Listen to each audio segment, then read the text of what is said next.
5 seconds.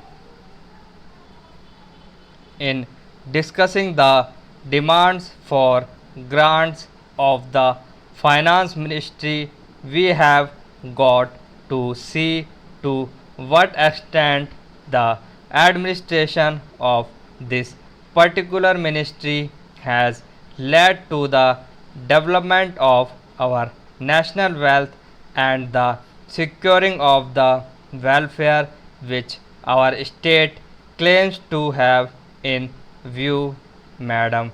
We must try to analyze very carefully the working of this particular ministry because it is not merely a department of the government, so to say, but it is the nerve center of the administration of the country.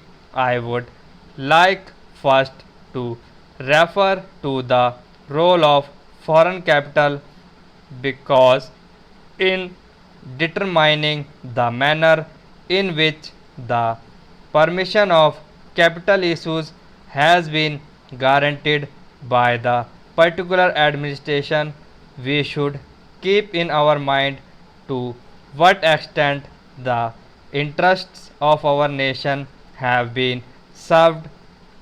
I fully endorse the statement which the previous speaker has made so far as repatriation of the investments made by foreigners and of profits are concerned. We have dealt with this topic quite a number of times and I do not want to reiterate anything apart from only supporting what the honorable member who just now spoke said. I would now like to deal with the investments of foreigners in India. Madam, the government of our country accepted the proposition that in allowing foreign investment it should come in only in such industry and such form of production wherein our national investors will not come forward and in which technical skill is wanted. There is also one other factor which the industrial policy of our government of 1948 as adumbrated further in 1949 by the Prime Minister laid down. It specifically said that the control and ownership of such concerns should, as far as possible, be in the hands of Indian nationals and the technical know-how of our country should be developed. I would like to emphasize the figures that have been put forward for the last few years from 1947 till the end of 1952 or the early part of 1952. It has been reported that rupees 19 crores of foreign capital I have been allowed to be invested in our country. Of that, practically more than rupees 6 crores have been allowed to be invested in managing agency and trading enterprises in our country. So far as the government policy is concerned, we find that a sum of rupees 4 crores has been allowed to be invested this year. We do not know how it is to be used up. We have been told that during the period 1948-53 nearly rupees 35 lakhs have been allowed to be invested in textile machinery, and generally in the textile industry.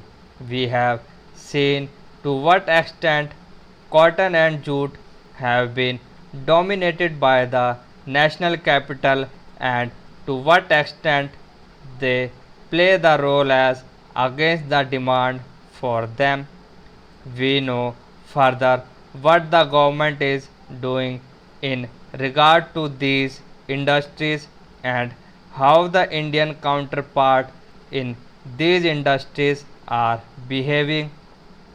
Then why this further penetration of foreign capital even in regard to the expansion scheme?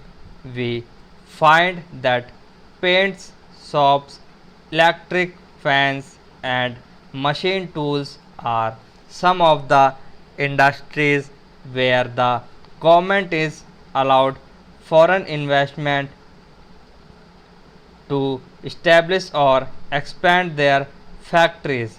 It will adversely compete with the production of the country when the indigenous producers do not find any market in this sphere. Therefore, we have got to see to what extent the capital issue has been regulated by this government and particularly by the finance department so that the national well-being of the country could be guaranteed. Then we have got to look into the fact as to how far the new industries are allowed to function. So far as the oil refineries are concerned, some of them have been established and some more are going to be established very soon in the control of the administration. The Indians have no share, there are only preference shareholders and they have no voice in the management. So far as the administrative aspect in this industry is concerned, the most important part of it is the technical know-how. They do not guarantee that they will train the Indians. That means they say even after 20 years we will have to face the problem of the know-how in respect of the oil refineries. I do not know why the government are showing softness to foreigners in this matter. Then we have another investment in collaboration with the Indian chemical industries for the manufacture of civil explosives. Here, as far as I have gathered, only 20% is going to be Indian capital. The majority of the shares will remain with the Indian chemical industries. Nobody else has been allowed to make any investment. It would have been better in other companies and private individuals had been given an opportunity to purchase the shares.